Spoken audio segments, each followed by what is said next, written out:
안녕하세요. 오늘 전해드릴 사연은 서울 강남에 사시는 한 가족의 이야기입니다. 주인공은 올해 70세의 순자 할머니이고 이 이야기는 40년 해로한 남편을 떠나보낸 후 시작됩니다. 지난 겨울 순자 할머니의 남편이 갑작스럽게 세상을 떠났습니다. 심근경색으로 쓰러져 병원에 실려갔지만 결국 의식을 되찾지 못했습니다. 40년을 함께 살아온 동반자를 잃은 슬픔도 잠시, 장례식장은 묘한 긴장감으로 가득했습니다. 큰아들 민수 씨는 올해 45세로 대기업에서 과장직을 맡고 있습니다. 검은 상복을 입고 조문객들에게 인사를 하고 있었습니다. 그런데 그 옆에서 며느리 수진 씨가 작은 계산기를 두드리며 무언가를 열심히 계산하고 있었습니다. 여보, 장례비만 2천만 원이에요. 꽃값, 음식값까지 하면 2,500은 나올 것 같은데. 아버지 보험금이 3천만 원이니까 겨우 메워지겠네요.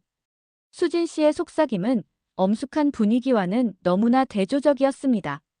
조문객들이 고인이 편히 쉬시길 바랍니다라고 인사할 때 그녀의 머릿속에는 이미 다른 계산이 돌아가고 있었습니다. 아버지가 살던 집의 시세, 예금 통장의 잔고, 그리고 앞으로 어머니를 모시는데 드는 비용까지 말이죠.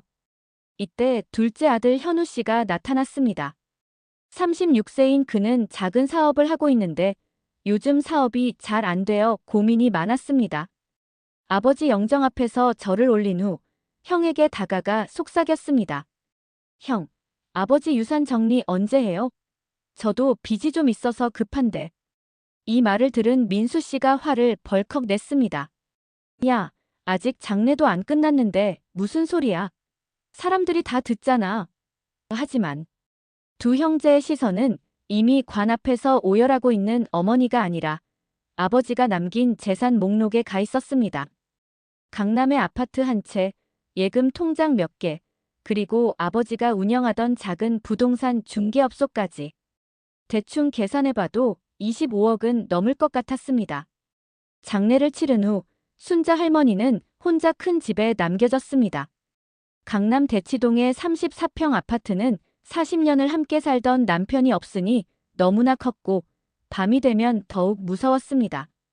평생 남편과 함께 살아온 할머니에게 혼자 있는 시간은 견디기 어려웠습니다. 남편이 매일 아침 여보, 커피 한 잔 주세요라고 말하던 목소리가 계속 들리는 것 같았습니다. 어느 날 밤 순자 할머니가 거실 소파에 앉아서 남편의 사진을 보고 있을 때였습니다. 갑자기 어디선가 쿵 하는 소리가 들렸습니다. 혼자 사는 집에서 들리는 소리는 무엇이든 무서웠습니다. 여보, 여보 맞아요? 당신이 돌아오신 거예요? 할머니는 떨리는 목소리로 중얼거렸습니다. 바람에 베란다 문이 열렸다 닫혔다 했지만 혼자 사는 70세 노인에게는 모든 것이 남편의 영혼 같았습니다. 화장실에서 나는 소리, 부엌에서 나는 소리, 심지어 냉장고 돌아가는 소리까지도 무서웠습니다. 공포에 떨던 순자 할머니는 큰아들 민수 씨에게 전화를 걸었습니다. 밤 11시였지만 너무 무서워서 견딜 수가 없었습니다. 민수야, 엄마가 무서워. 아버지 영혼이 자꾸 나타나는 것 같아. 집에 혼자 있기가 너무 힘들어. 하지만 전화 너머로 들려온 것은 짜증 섞인 목소리였습니다. 엄마, 그런 건 없어요. 그냥 바람 소리일 거예요. 늦은 시간에 전화하지 마시고 그냥 주무세요. 딸깍, 전화가 차갑게 끊어졌습니다. 할머니는 둘째 아들 현우 씨에게도 전화를 걸었습니다. 현우야, 엄마가 너무 무서워. 아버지 없으니까 집이 너무 크고 무서워. 조금만 와줄 수 있을까? 하지만 현우 씨도 마찬가지였습니다. 엄마, 저도 내일 아침 일찍 일어나야 해요. 그냥 TV라도 틀어놓고 주무세요. 순자 할머니는 홀로 눈물을 흘렸습니다. 평생 가족을 위해 밤낮으로 일하고 자식들 뒷바라지만 했던 그녀에게 남은 것은 큰 집과 깊은 외로움뿐이었습니다. 다음 날 아침, 할머니는 마트에 장을 보러 갔습니다. 예전에는 남편과 함께 갔던 곳이었는데 혼자 가니 모든 것이 서러웠습니다. 계산대에서 어머니, 혼자 사세요? 라고 물어보는 직원의 말에 할머니는 또다시 눈물을 흘렸습니다. 그렇게 한 달 정도 지났을 때 며느리 수진 씨가 순자 할머니를 찾아왔습니다. 평소와 달리 말랑말랑한 카스테라와 과일 바구니를 들고 와서 달콤한 미소를 지으며 말을 꺼냈습니다. 어머니, 혼자 사시지 마시고 저희랑 같이 살아요. 어머니 집은 너무 크잖아요. 관리하기도 힘드시고 청소하기도 힘드시고 평소에는 명절에만 얼굴을 보이던 며느리가 갑자기 이런 제안을 하니 순자 할머니는 깜짝 놀랐습니다. 정말? 수진아, 정말 그렇게 해도 되겠니? 엄마가 너무 고마워. 혼자 사니까 너무 무섭고 외로웠어. 할머니는 기뻐서 수진 씨의 손을 꼭 잡았습니다. 자식들이 자신을 필요로 한다는 생각에 마음이 따뜻해졌습니다. 하지만 수진 씨의 마음속에는 완전히 다른 계산이 돌아가고 있었습니다. 어머니 집만 잘 처리하면 최소 25억은 받을 거야. 대치동 아파트 시세가 얼마인데. 그러면 우리 빚도 다 갚고 더 큰 집으로 이사도 갈 수 있어. 그리고 어머니 예금 통장도 있을 테고. 수진 씨는 겉으로는 효부인 척했지만 속으로는 이미 할머니의 재산을 어떻게 처리할지 계획을 세우고 있었습니다. 아직 정신도 멀쩡하니까 먼저 할머니의 마음을 얻어둔 다음에 차근차근 진행하면 될 것 같았습니다. 수진아, 정말 고마워. 엄마가 이렇게 나이 들어서 짐이 될까봐 걱정했는데. 순자 할머니는 수진 씨의 진심을 전혀 의심하지 않았습니다. 40년 동안 가족을 위해 희생만 해온 그녀에게는 가족이 함께 산다는 것이 무엇보다 소중했습니다. 하지만 이것은 비극의 시작이었습니다. 수진 씨는 할머니가 이사 오기 전에 이미 부동산 중개업소에 전화를 걸어 시세를 알아보고 있었습니다. 34평 대치동 아파트면 30억 정도는 받을 수 있을 것 같은데요. 요즘 시세가 많이 올랐거든요. 순자 할머니가 큰아들 민수 씨 집으로 이사 온 지 일주일쯤 되었을 때였습니다. 할머니는 며느리에게 폐를 끼치지 않으려고 최대한 조심스럽게 생활했습니다. 아침 일찍 일어나서 청소도 하고 설거지도 하고 빨래도 개어놓았습니다. 하지만 나이가 들면서 손이 떨리고 시력도 나빠진 할머니에게는 모든 일이 쉽지 않았습니다. 어느 날 아침 할머니가 설거지를 하다가 그릇을 떨어뜨렸습니다. 철컹 소리와 함께 하얀 찻잔이 바닥에 떨어져 산산조각이 났습니다. 그 소리를 들은 수진 씨가 부엌으로 달려왔습니다. 바닥에 떨어진 찻잔 조각을 보자 얼굴이 하얗게 질렸습니다. 어머니, 이거 외지우드 찻잔이에요. 100만 원짜리라고요. 결혼할 때 시댁에서 선물로 받은 건데. 수진 씨의 목소리는 온 집안을 뒤흔들었습니다. 아직 어린 손자까지 깜짝 놀라서 울기 시작했습니다. 순자 할머니는 고개를 숙이며 떨리는 목소리로 말했습니다. 미안하다. 손이 떨려서. 내가 새로 사줄게.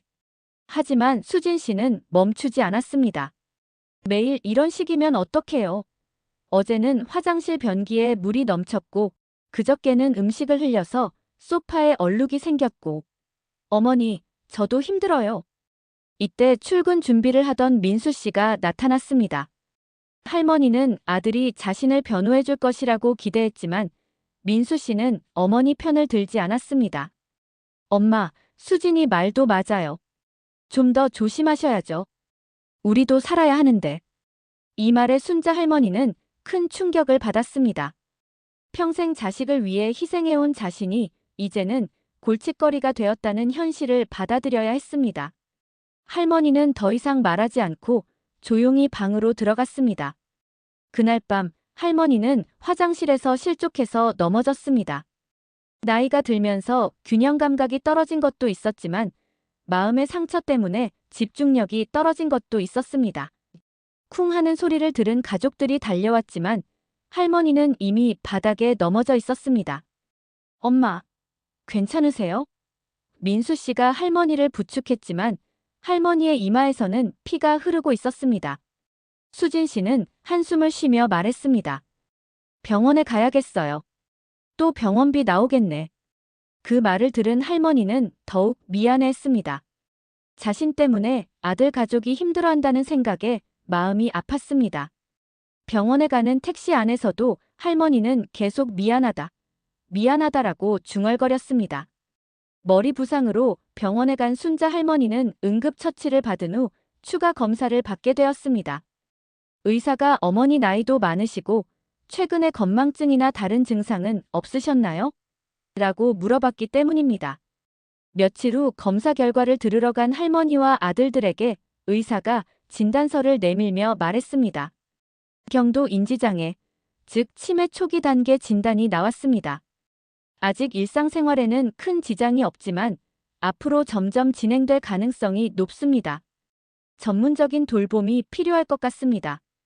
진료실에 있던 민수 씨와 현우 씨는 서로 시선을 피했습니다.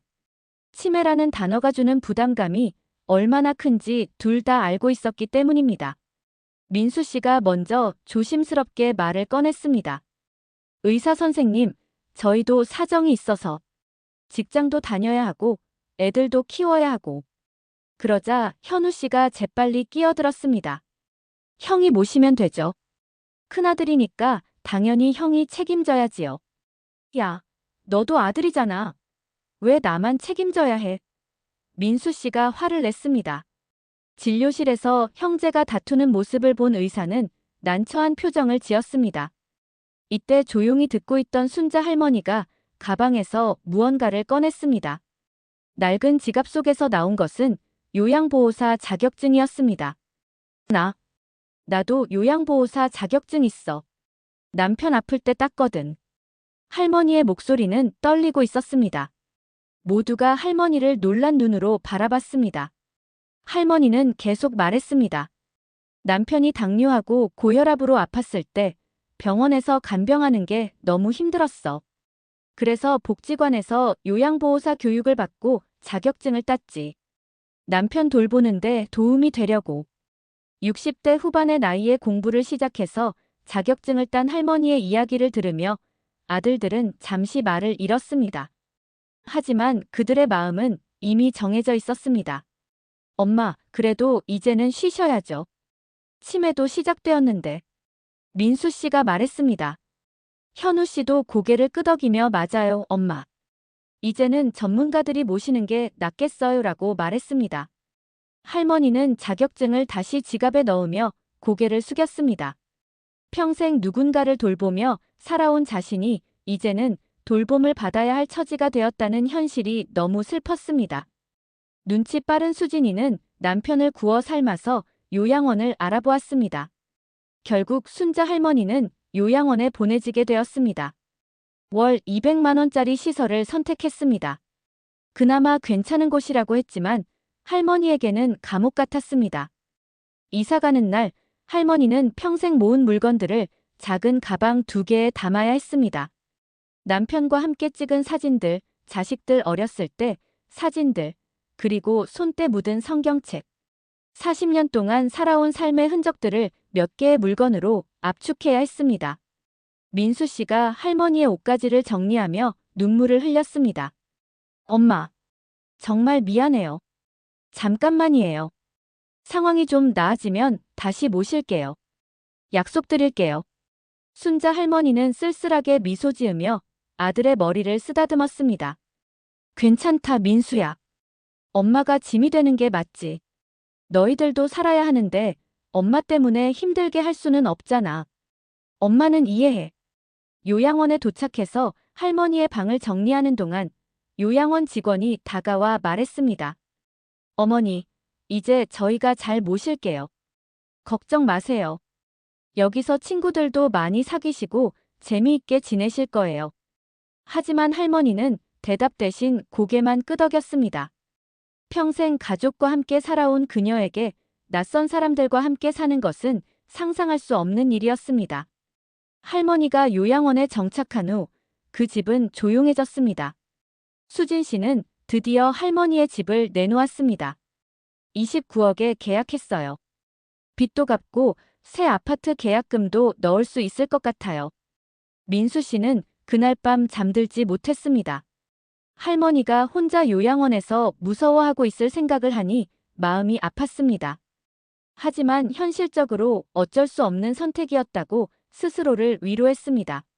그런데 새벽 3시, 갑자기 전화벨이 울렸습니다. 요양원에서 걸려온 전화였습니다. 어머니께서 갑자기 쓰러지셨습니다. 지금 119가 출동했는데 빨리 병원으로 오세요. 요양원 직원의 다급한 목소리가 밤의 정적을 깨뜨렸습니다. 민수 씨와 현우 씨가 동시에 병원 응급실에 도착했습니다. 구급차에서 내린 순자 할머니는 산소 마스크를 쓰고 의식불명 상태로 응급실 침대에 누워 있었습니다. 응급실 의사가 심각한 표정으로 형제들에게 설명했습니다. 뇌출혈입니다. 상당히 위험한 상황이에요. 혈압이 급격히 올라가면서 뇌혈관이 터진 것 같습니다. 즉시 수술을 해야 하는데 고령이라 위험 부담이 큽니다. 민수 씨가 할머니의 차갑게 식은 손을 잡고 오열했습니다. 엄마, 엄마, 정신 차리세요. 엄마. 하지만 할머니는 아무런 반응이 없었습니다. 그러자 뒤늦게 도착한 현우 씨가 형을 밀치며 소리쳤습니다. 다 너 때문이야. 요양원에 보내서 이렇게 된 거야. 엄마가 얼마나 스트레스 받았을까? 너도 찬성했잖아. 나 혼자 결정한 거 아니야. 민수 씨가 맞받아쳤습니다. 그래도 내가 큰아들이니까 더 책임져야지. 엄마가 죽으면 어떡하려고. 현우 씨의 목소리가 응급실 전체에 울려 퍼졌습니다. 간호사가 가족분들 조용히 해주세요. 환자에게 방해됩니다라고 말했지만 형제들은 서로를 원망하며 계속 다투었습니다. 이때 수진 씨가 나타나 충격적인 말을 했습니다. 어머니가 집값을 누구한테 물려준다고 하셨는지 아세요? 모두가 수진 씨를 돌아봤습니다. 어머니가 자선단체에 기부하신다더라고요. 우리 몰래 유언장도 써놓으셨어요. 요양원 가시기 전에 변호사 사무실에 다녀오셨거든요. 형제들은 경악했습니다. 그들이 그토록 탐냈던 유산이 이미 다른 곳으로 갈 예정이었던 것입니다. 하지만 그 순간 정말 중요한 것은 어머니의 생명이었습니다. 돈보다 소중한 것이 무엇인지 깨닫기에는 너무 늦어버렸지만 말입니다. 수술실 앞에서 밤새 기다리던 형제들에게 새벽 6시경 의사가 나왔습니다. 다행히 수술은 성공했습니다. 하지만 아직 의식을 회복하지 못했고 언제 깨어날지는 장담할 수 없습니다. 지켜봐야겠어요. 수술 후 일주일이 지났지만 할머니는 계속 의식불명 상태였습니다. 민수 씨와 현우 씨는 번갈아가며 병실을 지켰습니다. 그동안 서로 원망만 하던 형제들이 처음으로 어머니 곁에서 함께 시간을 보냈습니다. 어느 날 오후, 기적이 일어났습니다. 순자 할머니가 간신히 눈을 뜬 것입니다. 의식이 돌아온 것입니다. 엄마, 엄마, 정신 차리셨어요? 민수 씨가 할머니의 손을 꼭 잡으며 울었습니다. 현우 씨도 엄마, 저예요. 현우예요. 알아보세요. 라고 말했습니다. 할머니는 힘없는 손으로 무언가를 가리켰습니다. 침대 옆 서랍장을 가리키고 있었습니다. 편지. 서랍에. 할머니의 목소리는 바람처럼 약했습니다. 민수 씨가 서랍을 열자 봉투에 담긴 손편지가 나왔습니다. 할머니가 요양원에 가기 전에 미리 써둔 편지였습니다. 봉투에는 사랑하는 내 아들들에게라고 할머니의 손글씨로 적혀 있었습니다. 민수 씨가 떨리는 손으로 편지를 펼쳤습니다. 할머니의 정성스러운 글씨가 한자 한자 마음에 새겨졌습니다. 사랑하는 내 아들들아. 엄마가 이 편지를 쓰는 지금 너희들은 아마 엄마를 요양원에 보낼 준비를 하고 있을 거야. 괜찮다. 엄마는 이해한다. 너희들도 각자의 삶이 있고 가정이 있고 지켜야 할 것들이 있다는 걸 엄마도 안다. 하지만 엄마가 정말 원하는 것은 너희들이 행복하게 사는 거야. 서로 미워하지 말고 서로 원망하지 말고 형제끼리 사이좋게 지내길 바란다. 집은 팔아서 둘이 나눠 가져라. 자선단체 기부 이야기는 거짓말이었다. 너희들이 엄마를 얼마나 사랑하는지 확인하고 싶었을 뿐이야. 미안하다. 엄마는 평생 너희들을 키우면서 행복했다. 너희들이 아플 때 밤새 간병하던 것도 학비 마련하려고 새벽부터 일하던 것도 모든 게 행복했다. 그게 엄마의 역할이었고 엄마의 사랑이었으니까. 이제 엄마는 아버지 곁으로 갈 준비를 하고 있다. 슬퍼하지 마라. 40년 만에 다시 만나는 아버지 생각에 엄마는 설렌다. 하지만 너희들에게 부탁이 하나 있다. 제발 서로 사랑하며 살아라. 돈보다 소중한 것이 가족이라는 걸 잊지 마라. 엄마가 가장 원하는 것은 너희들이 서로 의지하며 사는 것이다. 그리고 너희들 자식들, 그러니까 엄마의 손자, 손녀들에게도 사랑을 많이 주어라. 아이들은 할머니, 할아버지의 사랑을 받으며 자라야 한다. 그래야 좋은 사람이 된다. 마지막으로 엄마를 용서해다오. 너희들에게 부담만 주는 엄마를 용서해다오. 그리고 엄마도 너희들을 용서한다. 모든 것을 용서하고 모든 것을 사랑한다. 엄마는 너희들을 낳고 기른 것이 이 세상에서 가장 자랑스러운 일이었다. 고맙다, 내 아들들아. 사랑한다. 엄마가 편지를 다 읽은 민수 씨가 눈물을 흘리며 말했습니다. 엄마, 정말 미안해요. 저희가 정말 잘못했어요. 현우 씨도 무릎을 꿇으며 말했습니다. 엄마, 용서해 주세요. 저희가 너무 이기적이었어요. 순자 할머니는 미소 지으며 두 아들의 손을 잡았습니다. 괜찮다. 엄마가 너희들을 사랑한다는 걸 알아줬으면 좋겠어. 그것만으로도 충분하다. 병실 창문으로 따뜻한 햇살이 들어왔습니다. 할머니의 얼굴에 평화로운 미소가 번졌습니다. 너희들이 서로 사랑하며 살겠다고 약속해줘. 네, 엄마. 약속드릴게요. 형제들이 동시에 대답했습니다. 처음으로 진심이 담긴 대답이었습니다. 할머니는 고개를 끄덕이며 눈을 감았습니다. 그리고 며칠 후 봄바람이 부드럽게 불던 어느 오후, 순자 할머니는 평안하게 눈을 감았습니다. 마지막 순간까지 그녀는 자식들의 손을 놓지 않았습니다. 장례식장에서 형제들은 진심으로 울었습니다. 이번에는 유산 때문이 아니라 정말로 어머니를 사랑했기 때문에 우는 눈물이었습니다. 하지만 그 눈물로는 어머니가 겪었던 외로움과 상처를 되돌릴 수 없었습니다. 조문객들이 어머니가 좋은 곳에서 편히 쉬실 거예요 라고 위로할 때마다 형제들은 고개를 숙였습니다. 자신들이 어머니를 얼마나 힘들게 했는지 이제야 깨달았기 때문입니다. 한편 복도에서 수진 씨가 전화를 하고 있었습니다. 여보세요? 부동산 아저씨. 집 매물 등록 취소해 주세요. 계획이 바뀌었어요. 하지만 이미 계약이 진행된 상태였습니다. 할머니의 집은 이미 다른 사람 손에 넘어가고 있었습니다. 민수 씨와 현우 씨는 어머니의 유언에 따라 집을 팔아서 나눠 가졌습니다. 하지만 그 돈을 만질 때마다 어머니의 슬픈 얼굴이 떠올랐습니다. 돈보다 소중한 것이 무엇인지 깨닫기에는 너무 늦어버렸습니다. 이것이 오늘 전해드린 사연의 끝입니다.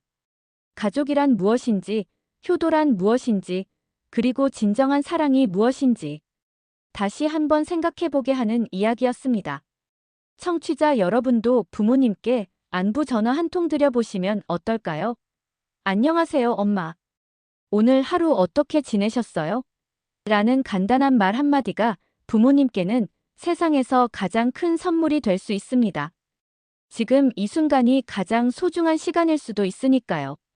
돈으로 살 수 없는 것들, 시간이 지나면 되돌릴 수 없는 것들을 소중히 여기시기 바랍니다. 오늘의 이야기는 여기까지입니다.